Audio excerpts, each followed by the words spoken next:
Greetings, everybody. Today is the 10th of April, and we are running our 29th intergenerational meeting.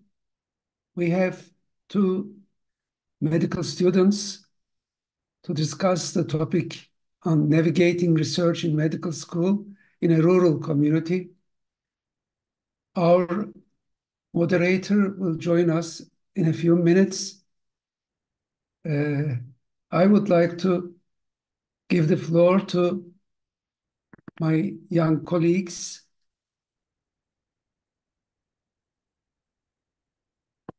Welcome, Jennifer. Welcome, Crystal. Who would like to start? Let's start. David will join us. Would you like us to start the presentation now? Please, go ahead. Okay. Just give me a second to share the.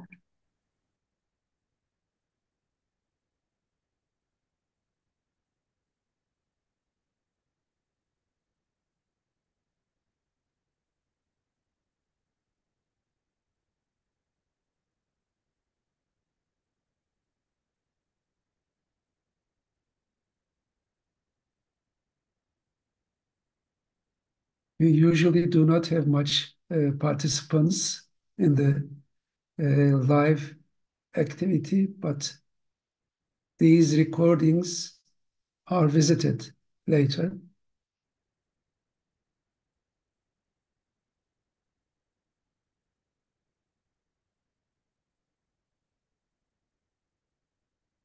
Yeah. Thank you, Crystal. Are you able to see that? Yeah. Okay. Okay, I'm gonna present it now. Okay. Alrighty.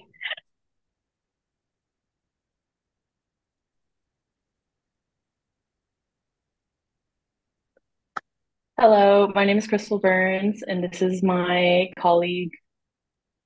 My name is Jennifer Burnham, and we'd like to welcome you to our presentation on navigating research as second-year medical students in the rural Pacific Northwest. Today, we'll be discussing steps on how to develop a project, our experience with working with the community, the IRB process, and why we pursued research during medical school. Jennifer will now take it away and discuss the process of finding a primary investigator. All All right. right. So, um, we want to discuss finding a PI or a mentor. We recommend talking to your professors, getting to know them, asking them if they do research or if they'd be willing to take on a project with you. If they're not, willing to take on students at this time, that's totally okay. And you can ask them if maybe they know anybody else who is looking to take on students for research right now. We also recommend asking upperclassmen or your fellow classmates what research they're doing, who they're working with, if maybe they need help on a project, or maybe they could just put in a good word for you with a PI. We also recommend potentially looking at your Jennifer, school website. What was Jennifer, that? excuse me. We can't see your presentation. Oh Uh, no. Okay. Thank you for pausing me. Let me see what I can do.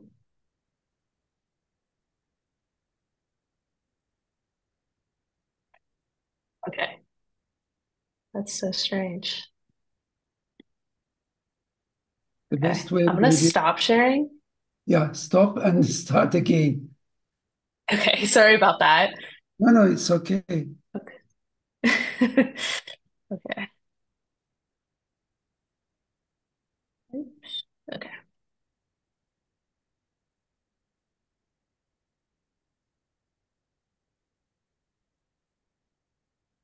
Okay. I'm gonna retry.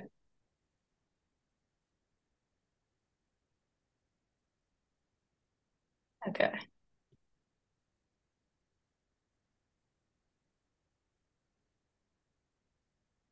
There it Okay. is. You're able to see now. Okay. Great. Okay. So, It still says oh loading, no. nothing else. Oh man. Okay. Okay. We're gonna see if Crystal can share it. Yeah. Sorry about that. No, no, it's okay.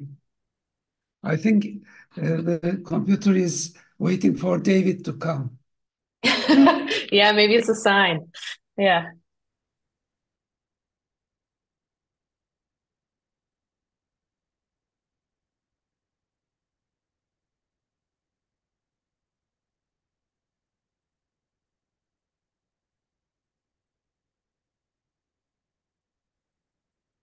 Okay. Crystal's downloading the PowerPoint. We're gonna see if that will work. I I apologize. Going to the PDF. Okay.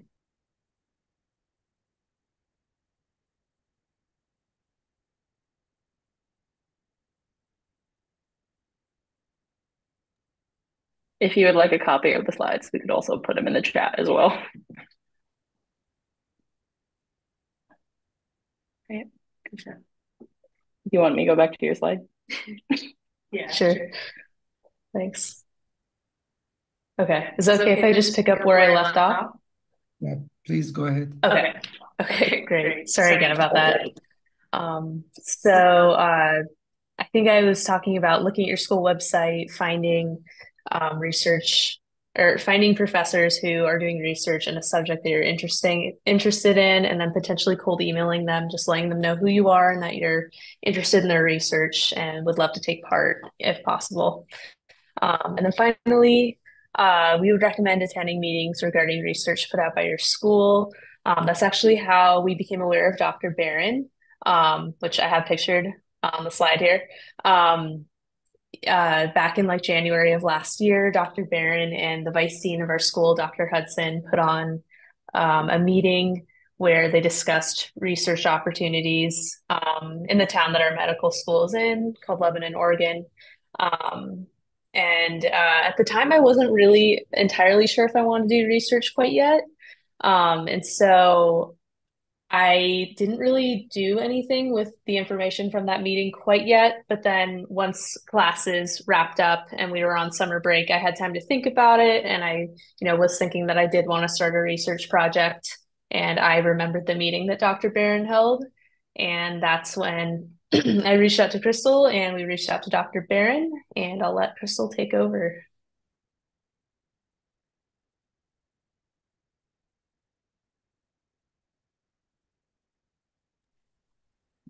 So I would like to discuss how we developed our initial question and what we wanted to ask. And we did spend a good amount of time developing our specific project. Uh, Dr. Barron did guide us throughout the process, starting with our initial interests. We initially had the broad question of the impacts of aquatic activity on the elderly. And we want to remind you that don't be afraid to ask the question. It may be an important subject. Uh, our project is mainly rooted in sports psychiatry, and that typically has a focus on young athletes. However, in the United States and throughout the world, the population is aging, and it's leading to changes in medical care with more and more of an emphasis on quality of life rather than quantity of years. And so we wanted to see the importance of that and how we can improve quality of life through different preventative measures. It is also important to develop good communications with your primary investigator. Dr. Barron was very easy to approach about the subject and guided us towards a more specific question and study what we wanted to do. We did meet with Dr. Barron about once a week to discuss what we wanted to do. We set small goals we wanted to accomplish for the next meeting. And Dr. Barron also educated us on different survey techniques that would be helpful for our study. When you get to this point in the process, you want to hone in on what you want to do. For us, it was aqua yoga. Our pool offers many varieties of aquatic activities. However, we decided to do the aqua yoga class. This class is unique to our local pool. Management developed it, and from my knowledge, this class is not offered anywhere else in the area. And then you want to discuss how you want to actually do your study. And so we decided we were going to do a survey study with a series of visual analog scales on the perceived health of 55-year-old community during an 8-week aqua yoga course. And some steps we want to talk about next are how to reach out to the community and how to actually get involved. So reach out and get involved. The first step that is really important is to get management approval. Because it's just you need access to this facility and you want to make sure that you are allowed to be there and do what you need to do. By communicating with management, we did receive access to the pool for observation and also access to their conference room to do our surveys and for meetings with pool staff. And for us in this type of study, I thought it was the best thing to do was to get involved and to try new things. So for me to just do observe and gather general information, I thought the best way for me to do that was to actually participate in the class. I took a couple of different classes with varying age groups, and by participating, I was able to talk to the patrons of the pool and the instructors. And it's important to discuss like how the pool does impact patrons personally, and to talk to instructors because they are there on a day-to-day basis. When we did talk to patrons at the pool, they found the pool to be a great place for them to get active. A lot of them reported it having therapeutic effects on them as they have a warming pool that is about 85 degrees Celsius. And it was the place of connection and community. And the instructors also confirmed this was the place community for these people, with several instances of patrons not coming for a while and the rest of the class getting concerned and actually reaching out to management to perform a wellness check to make sure that the missing patron was okay. The instructors would also introduce us to patrons and to discuss their personal experiences, and they served as a great connection for us to talk to patrons. Another important factor we found in our study was to find out if there's anything you can do as the researcher. Very early on in our study, we found out that the pool was low on funding and needed a number of expensive repairs to keep their doors open. While our goal of the study was to gather data, we hope that through grant funding, we can provide some financial aid to keep the valued community facility open and that many elderly in our community depend on. Another important factor is to develop a schedule that is good for management and for you. First and foremost, we are medical students. While this project is very important to us, our education is our priority. So we have scheduled meetings around our class schedule, choosing our survey dates on days that we do not have mandatory meetings. We also typically avoid any type of meeting on Wednesday and Thursday afternoons as it conflicts with our schedule. In the morning, we like to have our meetings with the pool, and we do not like to have our team research meetings until 5 p.m. And we entirely avoid meetings on the weeks prior to exams and exam weeks. And then you also want to develop good and frequent communication with your pool and team and show your gratitude. Whether it's through email or actual conversation, we contact pool management at least 1 to 2 times a month, and we express our excitement towards the project and the steps that we are taking in our current project development. And when meeting in person, we suggest showing your gratitude through nice gestures such as providing food, coffee, and even flowers, like we did with our last meeting with them. And we would like to thank Dr. Barron for providing us with this game plan almost, as he was the one that guided this list was our goals that we set up in our meetings. And then Jennifer is now going to take it away and talk about the IRB process. Yeah, thanks, Crystal. So I'm not sure how it is outside of the US, but within the US, we have to usually basically submit our project for approval from an institutional review board through whatever like institution you're doing research in. And the purpose of this, just very simply, is to make sure that the research you're doing is ethical and that participants aren't being harmed.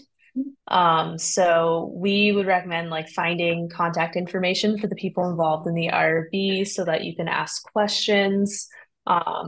asking questions will definitely help smooth out the process of submitting for the IRB and also will help increase the speed at which it potentially gets accepted. And again, I'm not too sure about how this is outside the United States, but here in the States, we have to do a special training called city training prior to doing a research project. And that basically helps teach you how to do ethical research and like when to reach out to the IRB for any issues potentially that have come up with your project. We'll go to the next slide. Thanks. And then jumping off of that, we just have a slide about some of our mistakes that we made with setting up our project. We think it's a good idea to get, city training or whatever training you have to do a good amount of time before you plan on submitting your project for the IRB. It can just be a little time consuming and it's good to just get out of the way. We also, would recommend finding out if there's any major changes going on to the facility that you're doing research in, like closures, funding problems, damages. Like, for example, we wanted to start our project at the pool back in March, but we found out that there was like a 2-week period where the pool was closed for maintenance. And so we ended up having to delay our project to actually starting tomorrow because of this. So that's definitely something to keep in mind.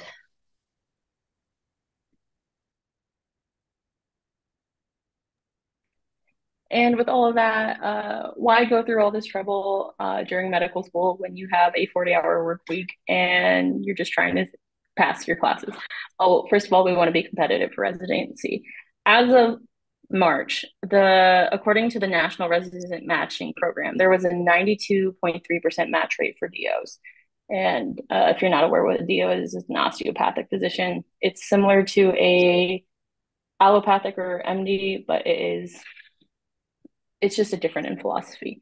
And so that 7.7% of not matching is a little alarming to us. And so with step one being pass fail, not enough spots for residency, and some institutions still having some bias towards DOs, we thought research was going to be a wonderful addition to our resumes and improve us when applying for residency, which is going to be in 2 years. But I think the most important thing for us was that we are making it in the community. We will be working within the community on a day-to-day basis, and I believe that this project will improve the quality of medicine we will be providing as physicians. That is also allowing us to make an impact today as med students, whether it's talking to a patron who has no family or potentially being able to help a pool stay open. And finally, we are gaining knowledge and skills for research in residency and future academic endeavors, which will allow us to further contribute to the field of medicine, both academically and in our practices. And with that, that is the end of our presentation. If you have any questions, now it's time to ask them. And also a special thanks to C, Dr. Fusen and Dr. Barron. Thank you very much, both of you. Dr. Barron is here. He may like to say a few things, I'm sure. He had some difficulties in getting joining the meeting. But anyway, we are very pleased to be with you, Dave.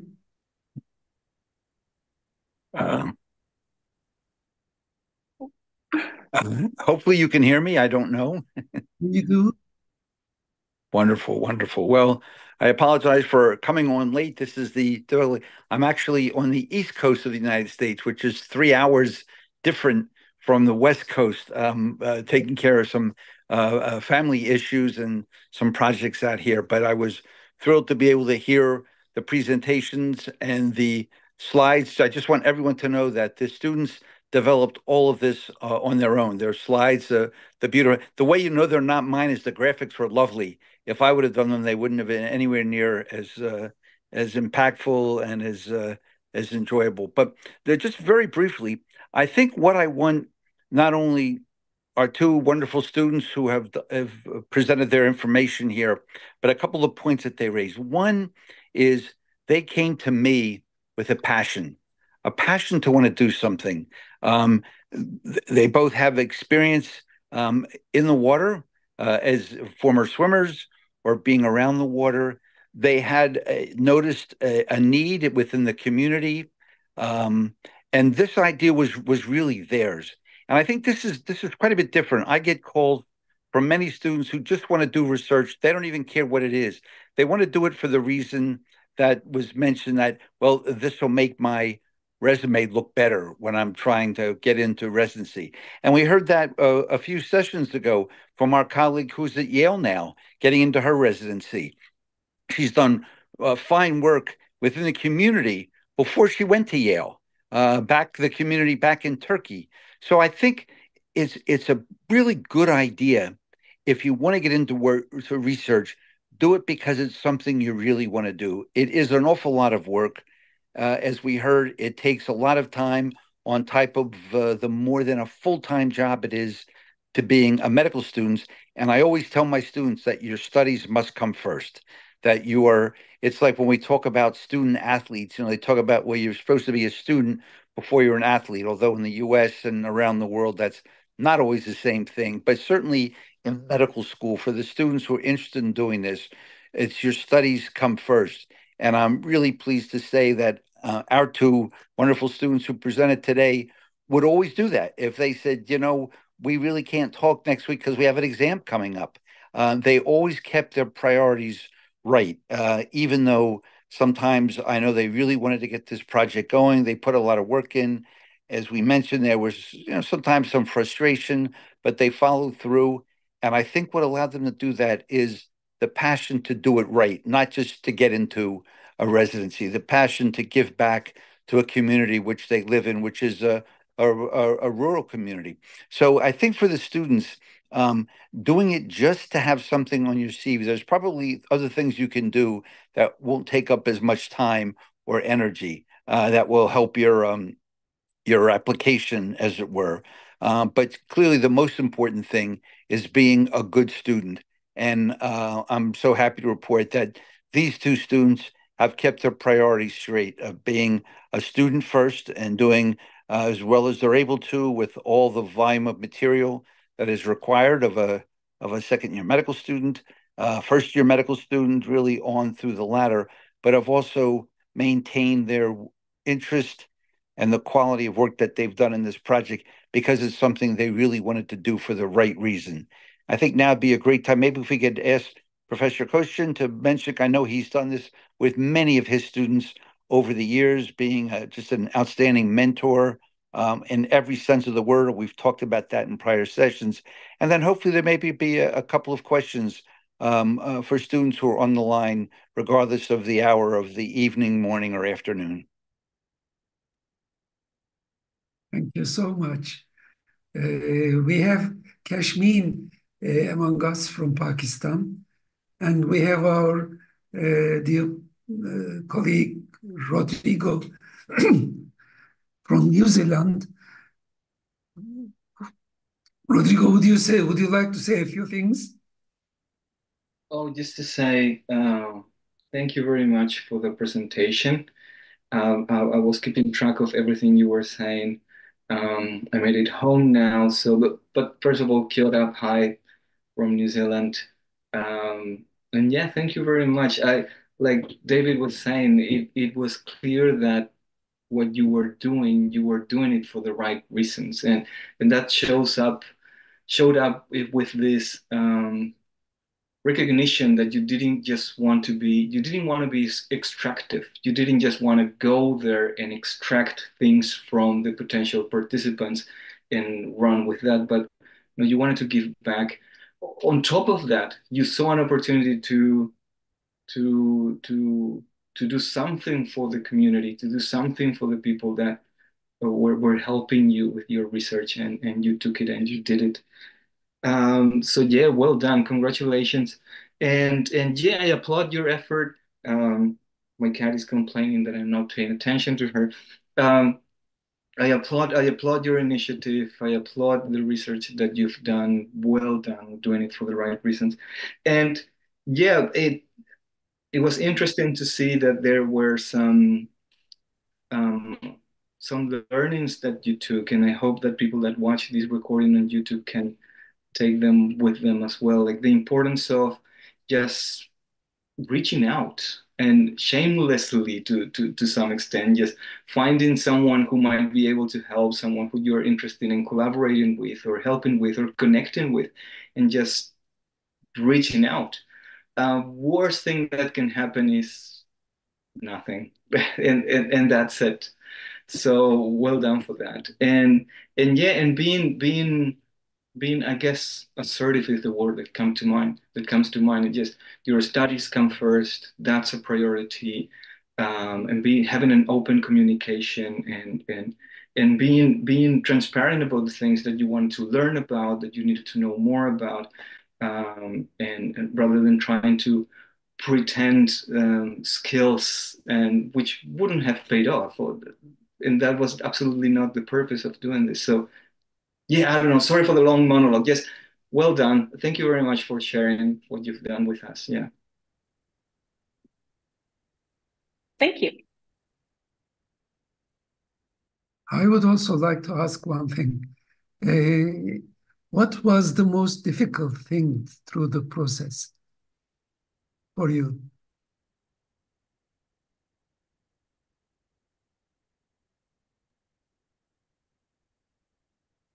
I feel like I have a different thing from you. For me personally, it was actually getting in the pool and taking these classes that they were doing. So I have a history. I was a water polo player for 4 years and swam in college for 2 years. And I went into these classes thinking, oh, this is fine. An 88-year-old lady is teaching this class. It won't be hard. And it was the workout of a lifetime. I was so fatigued afterwards. And I was like, oh my gosh, these people are really doing a lot of effort. And just, I was just amazed that, there was one lady I met, she was like 94 years old doing this class. I was just like, how are you doing this? She's like, I do this every day. And I was like, you're stronger than me. So we're thinking about maybe getting the medical students to hop in the pool within the next year to improve our physique as well.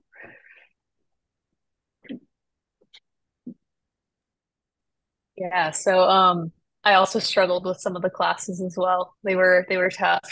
I think probably one of the hardest things for me was getting through the IRB process, with like writing out everything that we were going to do for our project, and then like having to communicate with the people who work in the IRB office and like getting their feedback and then changing things that we wrote. That part I think felt very kind of tedious in a way. I know it's for a good reason, but there were definitely times where um, I just felt like it was taking a while. Yeah, I think that was the hardest part for me. I would also like to mention, so our IRB office is not actually located here in Oregon. Our IRB office is located 10 hours away in Pomona, California. And so everything was done through email. We could not go and see these people in person. That's true. Thanks for internet. We wouldn't be here without it. Well, another very brief question. Why did you choose Dr. Barron as your mentor? What is special about him? I know a lot, but I'm asking your view. Yeah. When I attended his meeting like last year that he held for all the students in Lebanon who are interested in research, I like felt like he was super enthusiastic about working with students and doing research, and he really like gave us the impression that he respected our time and that like, he wanted to do research for, a good reason, not just to put something down on your resume. And I really liked that. And then when I decided over the summer that I wanted to do research, I like immediately thought of him when I was thinking of like, who should I ask?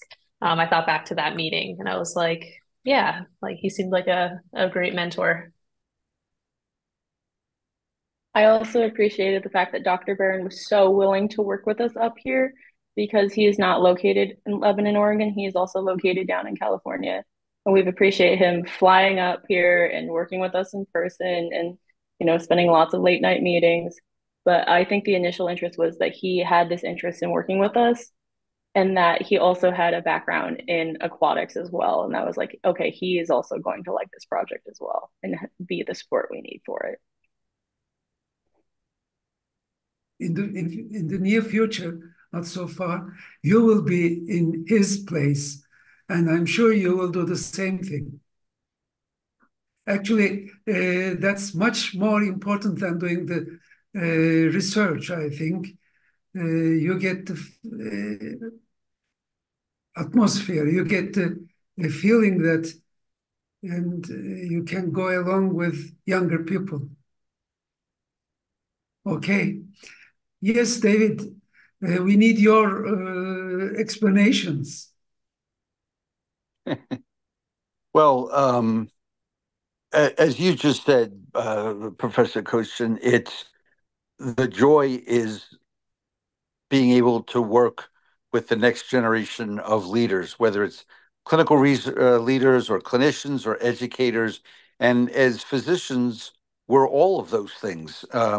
We teach our patients, we teach ourselves, we teach each other. Some of us go on to have careers where that's the primary part of what we're doing. But I think it's this circle of life, as they say in the in the movies. Is being able to work with people who are young and are energetic and have many reasons to not want to do it, but choose to do it anyway, and they allow us as more senior people to work with them to share our experiences but to learn from them as well. I know you hear that a lot, but and it's not just in the IT world, which I struggle with, unfortunately. But thank God we have it because we're able to have meetings like this.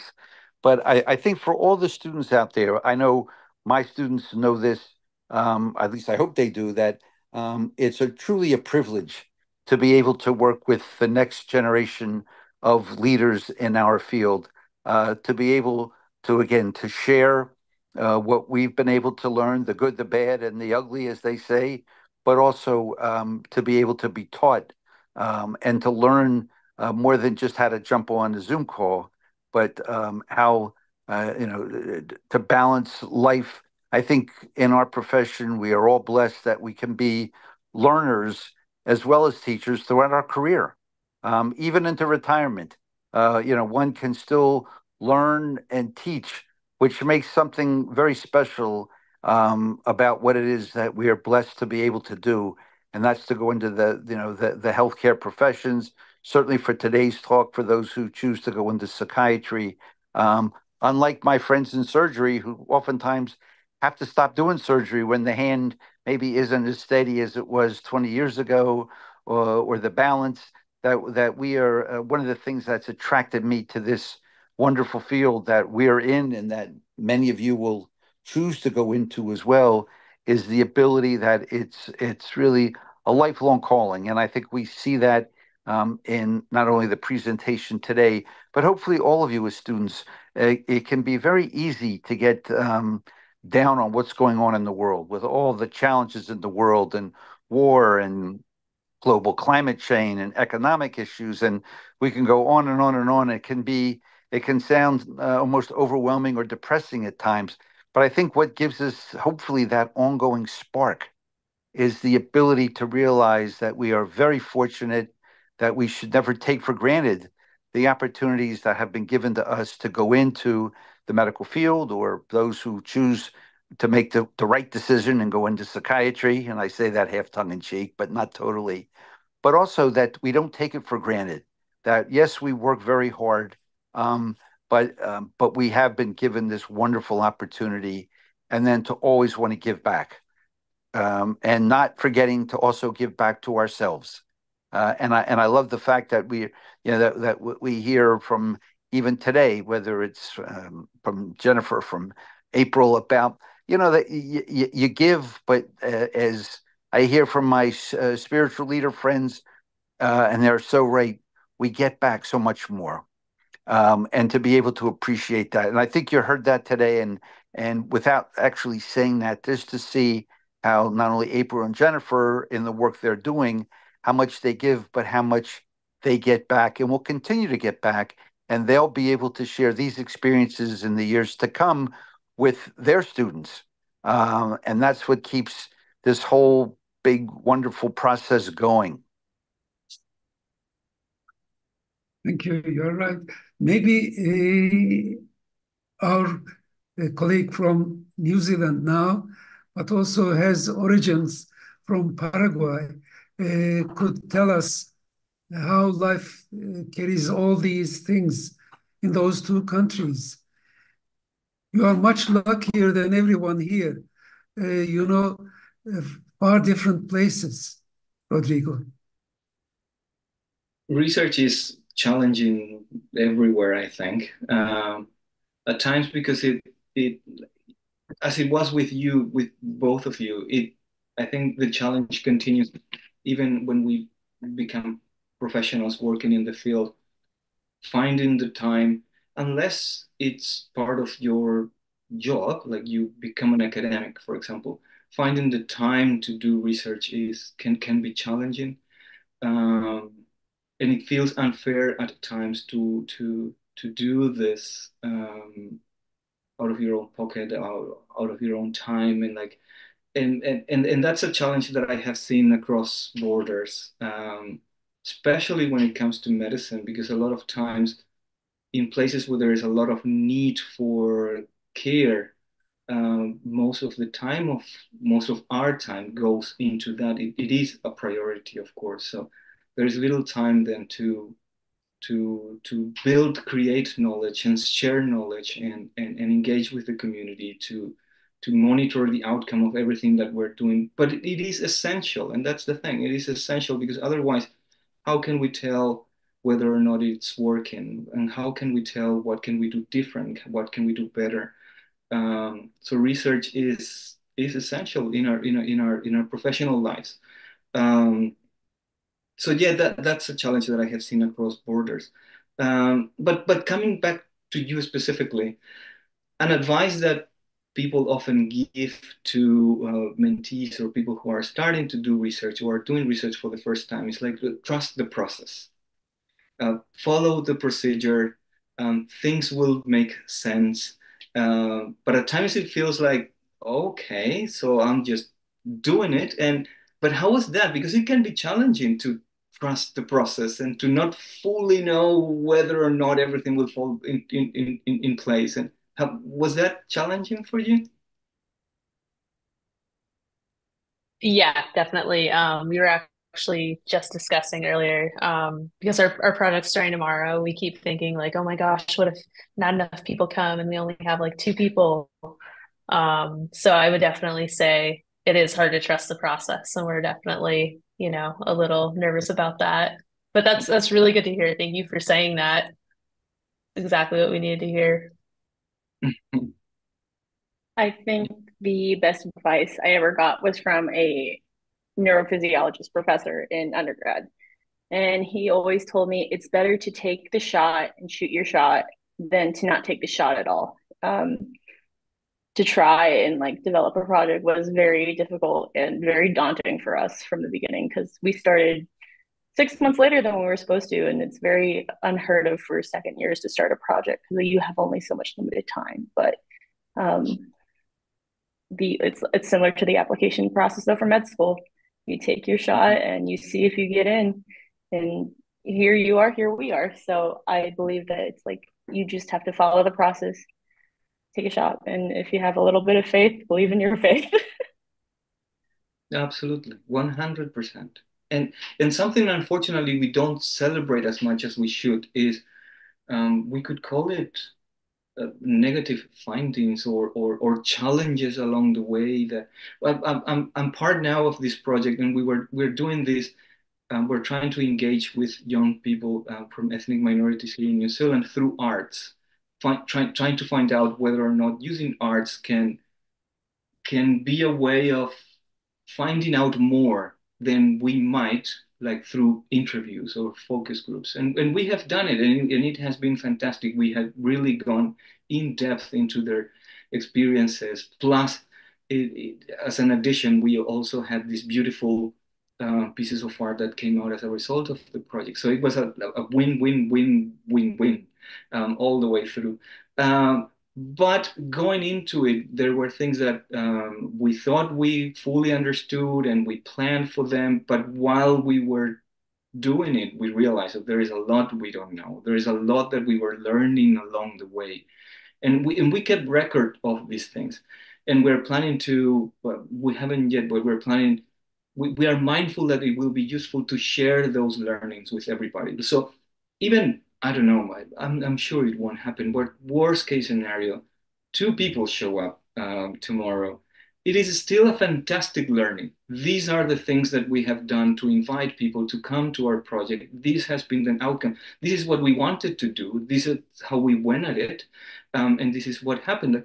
If anybody else wants to do something similar to what we did, we would invite you to keep these things in mind. And that is a fantastic learning from the research project. So you are learning all the way through, and I would invite you to share all those learnings, not just the ones that are shiny and innovative and all that good stuff for or in between quotation marks, but also this other good stuff, which is things didn't might not have worked out the way we wanted them.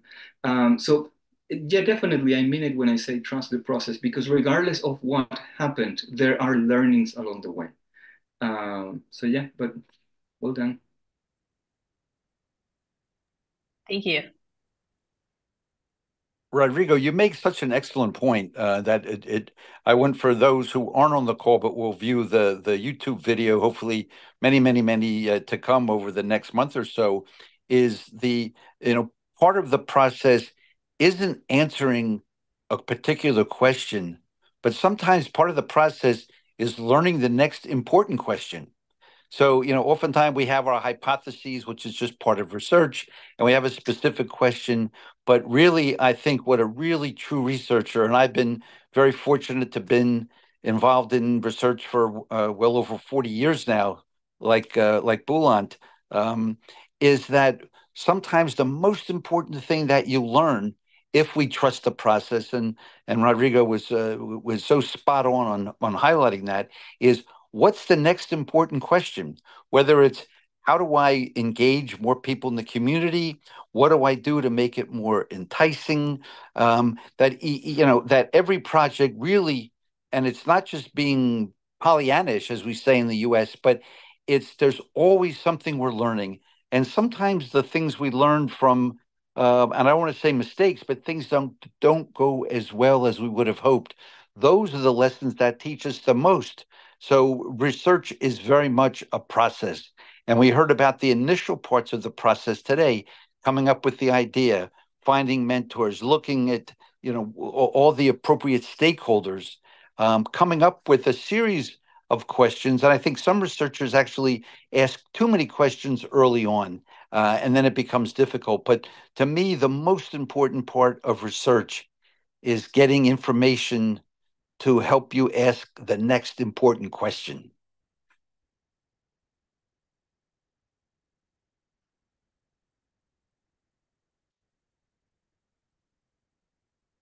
Even as clinicians, we know you can't control for everything. You can't control for lousy weather.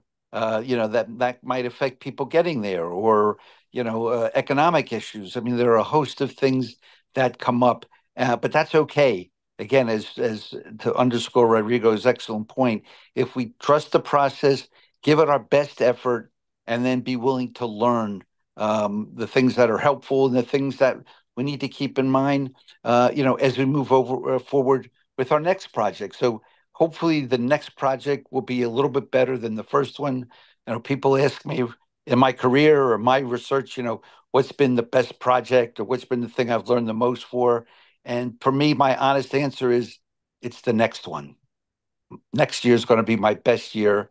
And hopefully my next project will be better than the one I did before it, because I'll have allowed myself to learn from all the participants, to learn from the challenges of the students. And when you get to my age, the real joy is working with the team. It's not just doing it on your own. It's not being a solo author. And maybe I'd like to throw the question over to April and Jennifer about maybe comparing, and you've worked as a team beautifully together, the two of you, right from the very beginning. But maybe talking about what your experience has been as far as engaging a team, working together as a team versus just an individual working on their own project alone. I think, excuse me, before coming to our presenters, Kashmin would like to say something. I understand. We are listening to you, Kashmin. Hello, everyone. Actually, I wanted to say something along the lines that Dr. David said about learning along the process, and it's about the next research question. So I wanted to add something about my personal experience.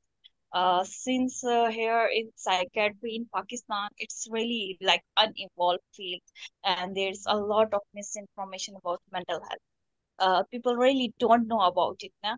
So it's hard to do research in psychiatry, especially if your population is like the common people or the patients coming into OPD.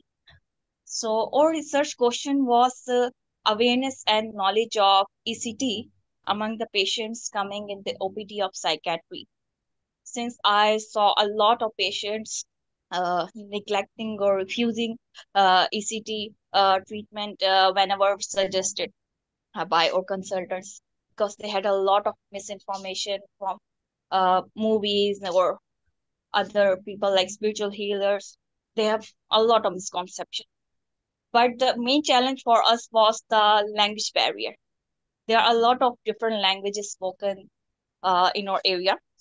So we have a lot of communication barrier when we needed to collect the information from their knowledge. And the thing I found out was there are so many words that they don't even have in their dictionary to communicate rightfully about the thing we are talking about the procedure. So we really don't have a definitive uh, guide to provide the uh, right instructions to the patients to provide the awareness that they needed. So our research project might not have been that successful, but the thing that we found was we can work on the communication. We can work on the things how to communicate better and to concord some words or vocabulary to communicate things better and spread more awareness about the procedures in psychiatry. So that's the thing that I learned from the process, that instead of doing the knowledge and awareness on ECT, we can instead start on like coming up with other strategies to actually make them aware in their own language and to uh, you know to remove those barriers. That was more important. So that's what I learned from my research. Thank you for your contribution. That's important, of course. As we have all, yeah, please, Rodrigo. Please. Just before, because yeah, I would love to hear about your experience of working as a team, because that's another challenging thing when doing research. Sometimes it's coming together as a team, and I don't know. But before going to that, just to say, Kashmir, thank you very much for sharing that experience, because yes, it highlights these things, these byproducts sometimes of doing research, which are uh, being challenged in our assumptions, having come to the research process with certain assumptions and things taken for granted, and then finding out throughout the process, my goodness, people don't understand what we're sharing because we are not using the same concepts, or I'm referring to this thing, but there is no such equivalent in the, I don't know, and the importance of finding out, being challenged in our assumptions leads then to, yeah, that next question that David was talking about it. And a fantastic next question, I'm thinking, for instance, about issues of informed consent and the importance of having found out what you found out, how important it is then to come up with better processes of communicating things to be done, or things that, or suggestions, better said, to people who don't speak the dominant language, to ensure that they're making a decision that is informed, that they have all the best knowledge at hand that they need to make that call. And that's a fantastic finding, and it's an unexpected finding from conducting the research, which again like highlights this thing about trusting the process and being humble enough to be challenged and to learn along the way. So, but yeah, I'll pass the mic again back to you too about working as a team and how was that process? Yeah.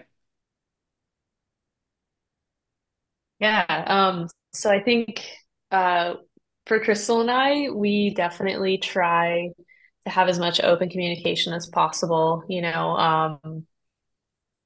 I think we very openly will delegate tasks to one another. Just be honest. If, one of us doesn't feel like we have the time to do something, sometimes we'll meet up in person to get something done, just to make sure that like we communicate the most, efficiently and get the project done.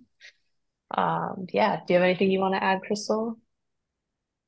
Well, it also helped that we worked on a team beforehand. We were dissection partners before we decided to do research together.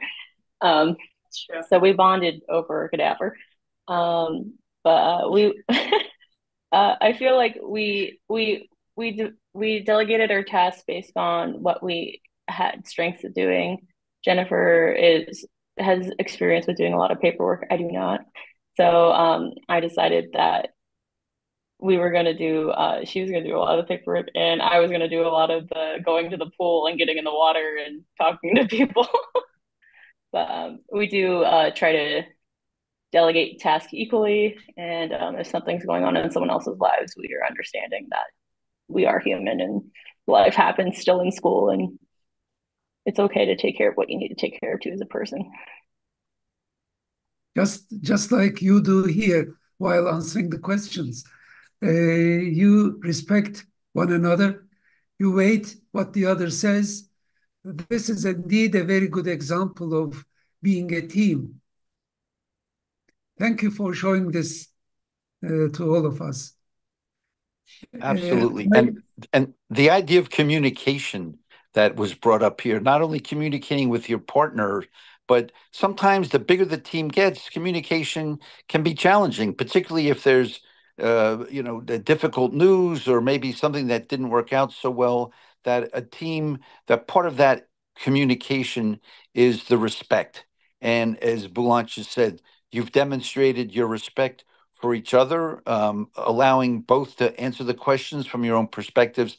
So I think an important part of the process, as we've talked about now for the last few minutes, part of that process is to be able to communicate freely but respectfully. Unfortunately, some of our politicians in the world could learn something about being a bit more respectful in their communication. It doesn't mean that we always agree with everything. And I think that's where a partnership can allow us to grow beyond just as an individual. It's like having another set of eyes read a paper or look at something that give you a different perspective. So I think an incredibly important part of the process for all of us to learn on the call, not just the other students, but all the other professionals, is communication. Effective, respectful communication is a hallmark and a bedrock of all of our work together, whether it's research or clinical or being with our patients, being respectful to our patients and listening to them. So I really think there's a couple of really important and critical points